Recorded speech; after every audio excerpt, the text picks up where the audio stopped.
Nahajamo se v eni izmed vrtnarij profesionalne vrtnarske družbe. Z nami je Marija. Marija, pozdravljena. Ja, pozdravljen, Davor.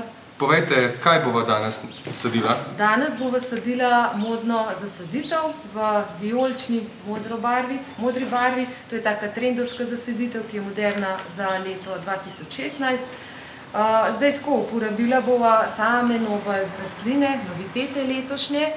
To je petunija Night Sky. Značilno za njo so ti vijolični cvetovi z belimi pikicami oziroma takimi pegami. Poudarila bi pri tej petuniji, da se v tej hudi poletni vročini cvetovi razbarvajo, postanejo čisto vijolični. Potem, ko pa ta huda vročina mine, to se pravi tam nekje septembra, oktobra, se pa cvetovi normalno spet lepo obarvajo. Se pravi, imamo pogled na nočno nebo. Tako, nočno nebo bi rekla, ja, ali zvezdnato nebo. Jaz sem ti kar že pripravila hvala lepa. Za sajenje. To se pravi, vidimo zelo lepe korenine, lepo uraščena sadika, na to moramo biti zmeraj pozorni. Davor bova dala še malo zemlje noter, da ne bova imela premalo. Takole. Malo moramo še dopolniti tole našo posodo, to je sicer obešanka. Uporabila bova 3 sadike. Takole. Tole, če se ne motim, je mleček. Ja, mleček je pa ena od rastlin, ki je zelo trpežna, potrebuje sončne, vroče lege.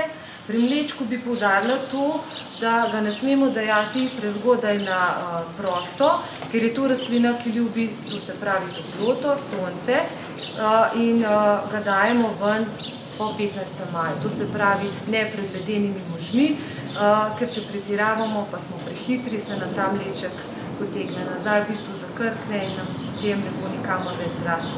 Mleček nam bo poskrbel v tej zasaditvi za eno tako, bom rekla, lepo kombinacijo, to se pravi z modro-belo. No in še nekaj za višino, če se ne motim. Za višino bova pa uporabila rdeče listno perjanko, Pinisetum rubrum. To ga že ljudje zelo dobro poznajo, ker je taka trpežna trava, tudi primerna res za sonce, vroče lege, lepo se obarva tako purpurno, tako da ga bova dala tukaj na sredino, lepo zasujeva zemljo in v tej posodi imava že kar dovolj rastlin.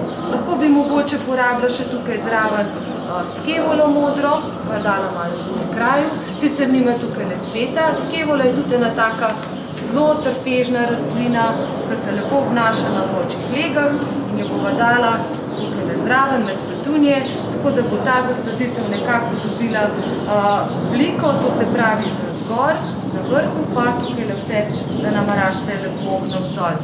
Na koncu dodamo še tablete, to se pravi ozmokot tabletke. Kako to deluje? To so dolgotrajna gnojila, ki se počasi raztapljajo v zemlji, nekje 5 do 6 mesecev. Vedno damo takole zraven pri rastlini. Glede na to, da imamo petunije v sami zasaditvi, dajeva kar po vsaki rastlini po eno tabletko. Je treba še kakšno dognojevanje upraviti, kljub temu, da smo dodali gnojila z dolgotrajnim delovanjem? Ja, dodava še, recimo, sama zemlja ima nekje štartna gnojila za 3 tedne, po 3 do 4 tednih pa začnemo uporabljati vodotopna gnojila, to so taka gnojila v prahu. Na začetku uporabljamo ta gnojila enkrat tedensko. Za koliko litrov zadošča ta količina? Tukaj le dava eno čajno žličko za 10 litrov vode in potem lepo zalivamo. Opozorila bi samo na to, da raztopino pripravimo nekje vsaj 2 ure, preden gremo zalivati in lepo premešamo, pa potem lepo zalijemo samo obešanko. Kakšno oskrbo lahko pričakujemo pri naši zasaditvi skozi leto? Ja, treba bo malo več zalivati, čeprav ne bi pretiravali. Zdaj, če imamo nekje to obešanko oziroma samo zasaditev postavljeno na taki polsenčni legi, je nekje enkrat dnevno zadosti. Pa priporočamo zalivanje zjutraj, pa po potrebi tudi čez dan. Tukaj se samo še doda to obešalo, tole vijolično zadevco, tako da lahko tole obesimo. Zdaj bo poskusila midva tole namontirati. Malo težko gre, ampak se da. Se pravi, zasadili smo modno trendovsko zasaditev v različnih barvah. Z nami je bila gospa Marija. Marija, hvala za izdatno razlago in vam pa želim, dragi gledalci, da vaš dom pričarate še veliko cvetja in cvetočih rastlin.